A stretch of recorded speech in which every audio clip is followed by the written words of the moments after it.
World's largest auto exporter, and it is just starting to ship electric vehicles, causing some concern to the likes of Elon Musk and Tesla and a number of other car makers. Phil LeBeau covers all things cars around the world. He's in Chile to explain why that country and others are reluctant to restrict imports from China. Phil.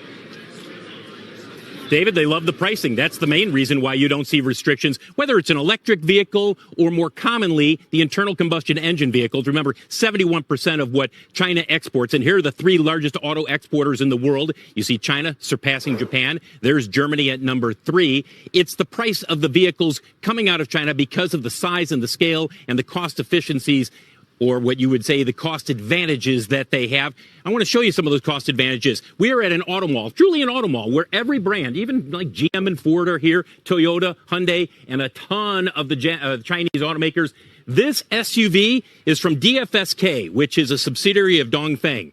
Take a guess at how much it costs, guys. $9,200 equivalent U.S. dollars. $9,200 equivalent U.S. dollars. Here's another example that you'll say, well, it's easy to see why somebody in Chile would buy a Chinese vehicle versus a traditional automaker that we see in the United States. Compare the price of a Haval Julian, which is a base model crossover utility vehicle, with the Toyota Corolla Cross. It's a $6,000 difference in the base price there. And when we talk with buyers here at this auto mall, almost all of them say the same thing. The quality is good and the price is right. Because of the performance, and it's very cheap in comparison to other brands. So that's why I prefer this Chinese brand. So you would buy Chinese again? Yes. I definitely prefer a Chinese car. I've traveled 500 kilometers, a lot of traveling, and it's very safe.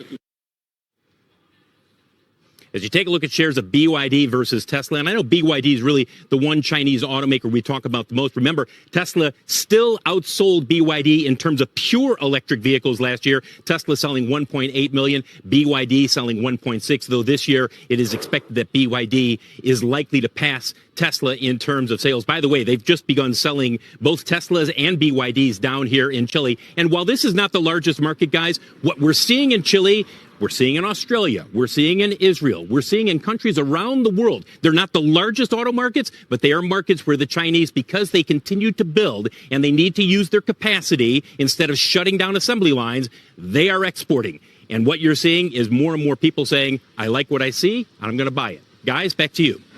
Yeah, Phil, it's fascinating. So glad you're there to sort of bring it on the ground to our viewers here. I mean, what is the possibility of the Chinese getting closer and closer to our market? Mexico obviously comes to mind, and or even building facilities in Mexico. So there might be an opportunity to import into the U.S. That's the key, David. Within the next 5 or 6 years, you will see several automakers likely begin final assembly in Mexico. Why is that important? Right now, if you build a vehicle in China and export it to the United States, there's a 25% tariff. If you were to build in Mexico because of NAFTA, you could bring it in under the NAFTA guidelines. Even if you said a 2.5% tariff, it basically eliminates that tariff. And because of the cost advantages that China has in terms of its scale, the concern is they can come in with entry-level vehicles like this SUV. And I know people will say Americans won't buy Chinese. You know what? You ask somebody, do you want to pay $9,000 for an SUV, or do you want to pay $19,000 or $20,000 for an SUV? No contest. And that's what we found with everybody we've talked to down here. Brand loyalty goes out the window when you have that kind of a price advantage. Phil, this report is unbelievable by you, and I want to point out that if I had to buy a Volvo here, many Americans would not know that's Chinese. So let's put yourself in the shoes of the president. You want to get the CPI down, but you're the union president. This would smash the union. We would buy Volvos because we wouldn't know the difference. This is a horrendous situation for someone who's trying to help the unions, isn't it? It's going to be tough for them to figure out what they can do aside from trade restrictions. We heard Senator Josh Hawley out of Missouri say yesterday there need to be trade restrictions put in place if Chinese vehicles are built in Mexico.